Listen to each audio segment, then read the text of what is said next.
So, another 3 a.m. video. Because your man cannot sleep anymore. Insomnia crazy. But that's okay.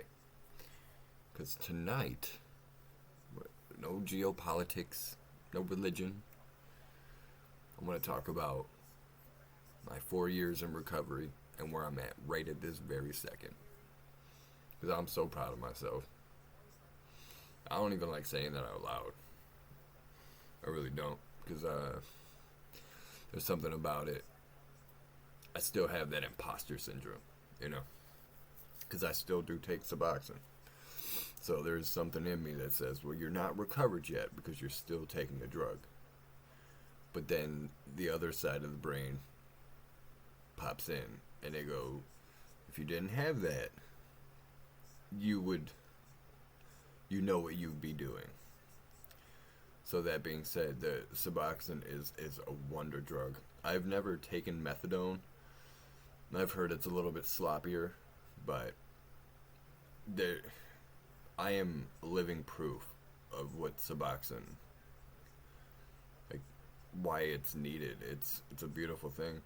But I was on opiates for like 15 years, taking hardcore pills all the time. I never shot it up, snorted shit, but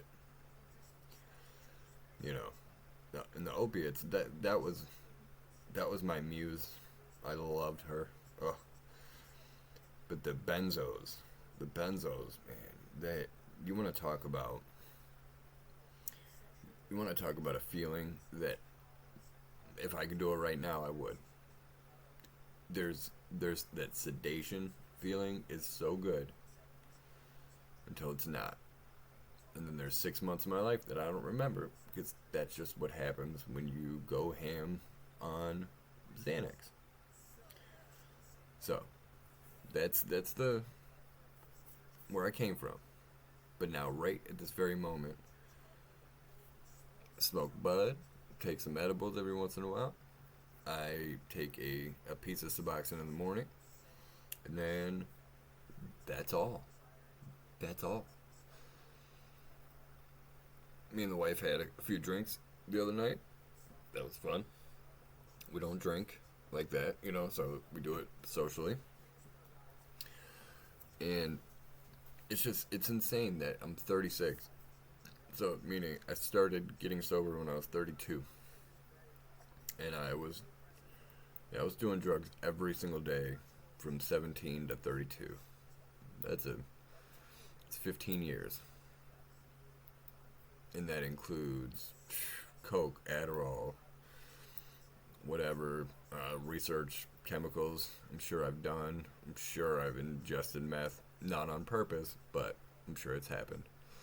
And Fetty, like my whole thing was my brother passed away on it was a fentanyl overdose. Obviously, it was not on purpose, you know, but so because he thought he was doing heroin, when in essence it was fentanyl, and then bye. So in my head, I always was like, I'm never doing fentanyl. But you don't have that choice if you're a drug addict and you're going to get your drugs. Every once in a while, there's going to be stuff that you don't want in there. Like when I did the meth, I remember the day it happened. I remember because I was like, it's been 2 days. Why can't I sleep? Because cocaine wears off in like an hour or two. Not no 36 hours later, like, you know. So it's just, it's incredible though, because I can see why it's bad. There's no glorifying drugs, not at all. It's a bad thing. But in the same turn, those are some of my best stories.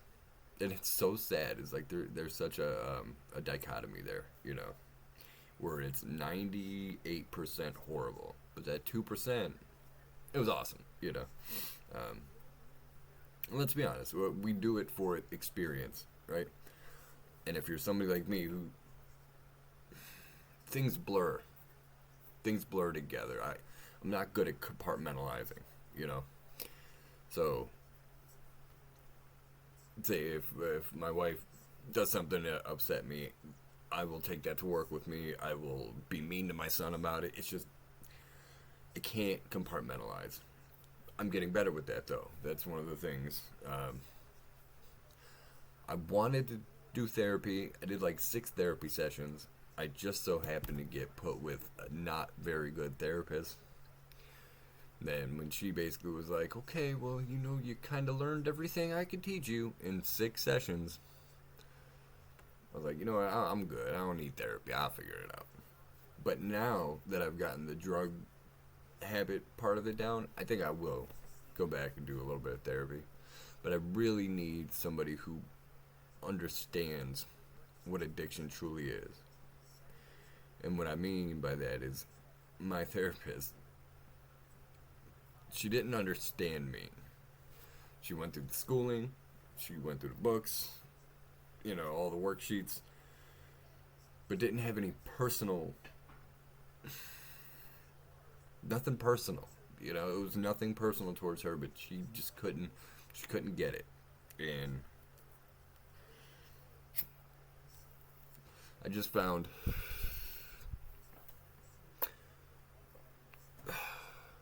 what's the best way of putting this? 4 years later, if I can go back to those therapy sessions, one of the things that I said was, I don't want to get sober. I want to learn how to moderate my drug use.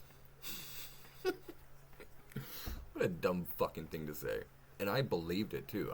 I fully believed I just want to get better with doing the drugs better. That was my thought. I genuinely thought that could happen. So, there's just so much. But this is such a beautiful thing to be able to do, to be able to talk about, because I did some really fucked up things in order to be able to stay in the life, And I don't tell my wife's side. That's her story to tell. I don't say it. Just know that there was some codependency. You feel me?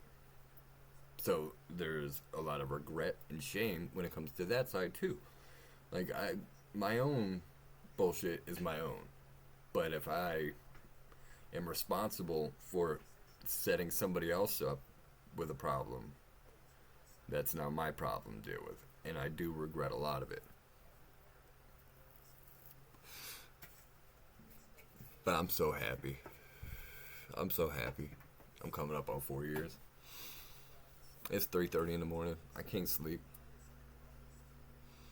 If this was a few years ago, I'd be calling up somebody, trying to figure it out.